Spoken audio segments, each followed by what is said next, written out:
Hi again. Access to finance and private capital has always been challenging for small and medium-sized agri-food enterprises as well as agricultural value chains.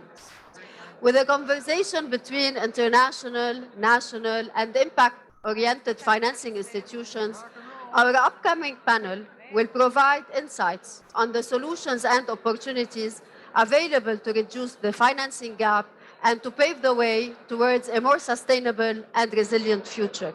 Please help me welcome on stage Mrs. Michelle Mraade, Country Director for Lebanon at Al-Fanar, Mr. Saeed Sabra, Country Manager for Lebanon at the International Finance Corporation, and Mr. Mark Smith, Chief Investment Officer at Cedar Oxygen.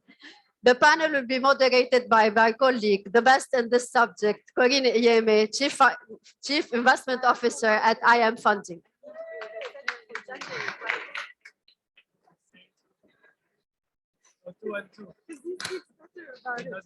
Test. Good afternoon, everyone. Sorry I'm late.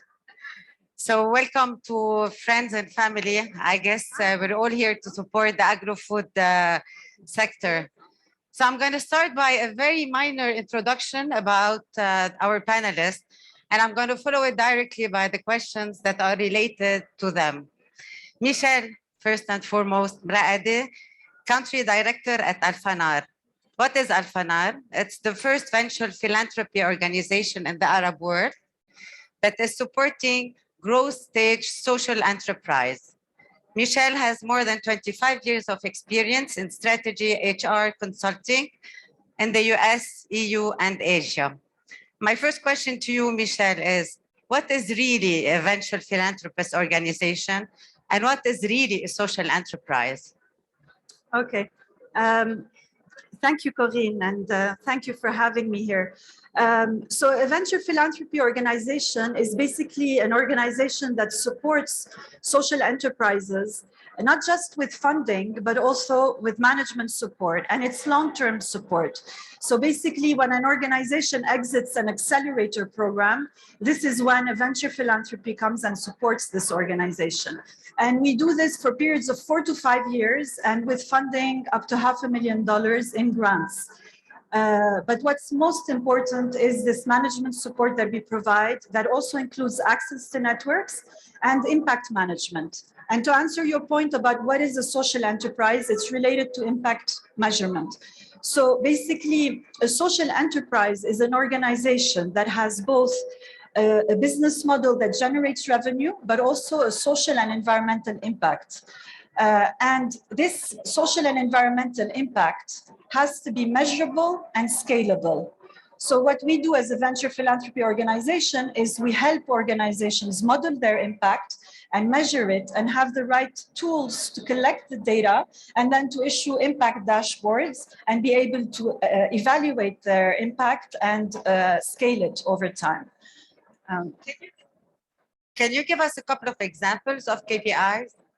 Sure. So basically, one of the most important SDGs that Al-Fanar looks at is decent employment, SDG 8, decent employment for all. So one very important KPI that we look at is the number of jobs created. However, to differentiate between the number of jobs created that any organization creates and the ones that a social enterprise create, the social enterprise is creating jobs for people who are living in vulnerable communities or who are disadvantaged, like women, youth, people with disabilities, small farmers in urban areas, etc. So there has to be a very specific criteria that differentiates from any other type of job created. Thank you, Michelle. So we're going to move from do no harm or do intentionally good to our capitalist, right? Mark Smith, CIO of Cedar Oxygen, with more than 25 years of experience in investment management, corporate lending, and supply chain finance. Mark, what is really Cedar Oxygen? Who are your main funders and how big is your fund? Okay, very direct questions. Very good. Okay, so Cedar Oxygen is meant to play a helpful role in Lebanon in given the crisis because there's no bank. So we're one of the very few people who lend so-called fresh dollars to Lebanese industrialists. So this is a term that means nothing outside of Lebanon, fresh dollars, but they're in high demand, obviously, in the current situation. So we're really meant to fill in and do primarily trade finance or help Lebanese industrialists, including agribusinesses, to import raw materials so they can keep the factory running, keep their employees employed, make payroll, and do helpful things. So it's to the capitalist point, yes, it's done on, let's say, commercial terms, but it's really meant to be an impact. I don't think there are very many people who would come for purely profit reasons into a country that's having such difficulty. So really, I mean, it's very reasonable terms. It's very much meant to help the situation and basically be a source for hard currency for people who need to buy raw materials. So from a CIO to a CIO, I'm going to shoot you with some specific question. Okay, sure. So the name of the fund? Well, it's fund is technically a little bit off. I mean, it's a One word. Cedar Oxygen. Cedar Oxygen. Launch date? Launch date. Well, we started doing our first transactions less than a year ago, so about 9 months. Total assets under management? We have a good pool of money, $175 million. Average ticket size? And even $1 million. So that's actually worthy of some follow-up. I mean, the idea here is we have a big tent approach. So we're here really to help not only large companies, medium-sized companies by global standard, medium-sized local standard, SMEs, and we're working very closely now to try to help what they call in the missing middle finance for even smaller companies. If you get to choose the 3 selection criteria, what would be an ideal candidate for the $1 million fresh ticket fund? Well, I mean, this gets to the secret sauce. There's really no special formula we have. I mean, we lend on in a similar way that any commercial bank would lend. So, I mean, they need, meaning that it's not concessionary lending. So, in other words, they need to be able to have the capacity to pay back.